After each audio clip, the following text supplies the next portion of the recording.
I got a change of pace for you today. I watched a movie that I actually liked. Not liked in the sense that like it deserves an Academy Award, but liked in the sense of when drinking late at night with my wife, it was a pretty good time. It was exactly the kind of stupid movie I was looking for. And that movie was Over the Top with Sylvester Stallone. And before I tell you why you should give this bad movie a chance because it will greatly improve your life, please hit that subscribe button because it just keeps me going, giving you more super delayed hot takes on things you don't care about. And that's exactly the kind of content YouTube needs. No, not really at all. Just click the subscribe button. Don't make me beg, like I'm already doing. Anyway, Over the Top. So here's the basic premise of Over the Top. Sylvester Stallone is just roaming the hinterlands in this semi. He's shipping, I don't know what. They never really explain it. He never really makes a delivery either. He's just kind of driving like a post-apocalyptic wasteland, even though it's just like present day whatever. Present day like 1980s. And in every random truck stop, there are people just waiting to challenge him to arm wrestling matches. Like, this is the currency of the West, apparently. You just walk around randomly arm wrestling people. You know, there's like an old lady in line in front of you going too slow. You arm wrestle her, and then you take your spot in line. You know, somebody has a girlfriend, you arm wrestle them, and you win their woman. Or you have a bank debt. You arm wrestle the bank teller, and they forgive it. Like, this is how society works, I think.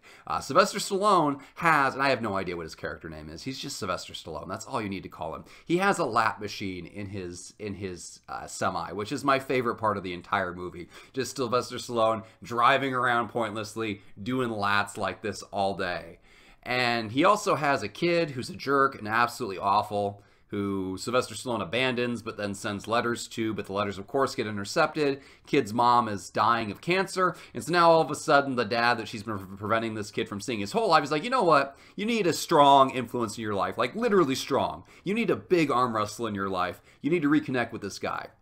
And then her dad is like, no, you can't reconnect with this guy. Because why not? You got to have a villain somewhere. At one point, Sylvester Stallone drives his semi through the side of a building, because that's just the kind of thing you do when you're Sylvester Stallone. But he gets it forgiven. They're like, we'll forgive you if you sign away your kid. He's like, well, yeah, I'm going to sign away my kid. Then he changes his mind, and things just aren't legally binding if you change your mind. Because again, this is arm wrestle world, and unless you settle it over arm wrestling, it doesn't count. That's what I learned in this movie. So at the end, he goes to the big arm wrestling championships in Las Vegas, which at one time were a real thing. I don't know if they still are. And he arm wrestles for the semi. So he sells his semi so he can win a new, better semi, and also a bunch of money because he bets on himself because gambling is awesome. And he, well, I'm not going to spoil it for you, but it probably wouldn't be a movie if he didn't win. So fun fact, this is based on a true story. I don't know if in the true story the guy really drove around like doing lats all the time. I'd like to believe so. I'd like to believe that hero of the Republic is out there somewhere. But in terms of a movie where you don't need to think, this one really hits all the buttons. Like, you sit down and there's no complicated plot to follow. It's like it's just you know, Sylvester Stallone going around being the best for no reason.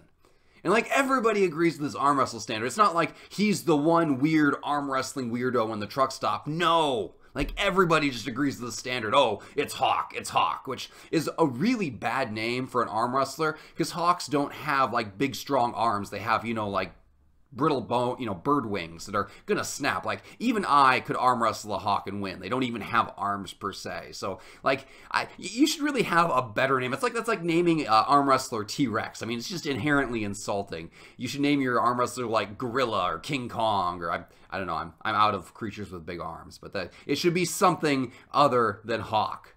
And yeah, he you know, wins it all. I spoiled the ending for you. If you were watching this for the plot, if you were watching for the big twist at the end, you were out of luck. I think the highlight of this movie, besides the lap machine in his semi that he pointlessly drives around doing, is the fact that all of the arm wrestlers wrestling him are like 5 times his size, and there is no physical way he would win any of those challenges. He would lose 100% of those matches. Like, they weigh in at the start, like they're going to place him in divisions, and then he obviously wrestles people who are like 6 inches taller than him and outweigh him by 150 pounds, like the whole way. And like, I might believe the underdog story in boxing, but in arm wrestling where it's simply pure arm strength, I don't think so. Also, my pig is trying to come in that door. Hold on just a second. This is the kind of content you pay for. By pay for, I mean watch for free. Anyway, I snatched the pig. She walked in through the door. I normally leave that door back there open all the time, but it's kind of gross looking, so I hide it so you don't judge me. But if it means letting a small pig in, I will open it and judge away. That's just how it's going to be. Because like Hawk, I don't care at all. Unlike Hawk, I could not beat anyone at an arm wrestling match except maybe the actual Hawk. So go out there, rent Over the Top, or watch it for free. I think it's on Hulu for free. Watch it, enjoy it, drink heavily. This is not a movie you will enjoy sober. Anyway, that's my advice. Hit the subscribe button. Thank you.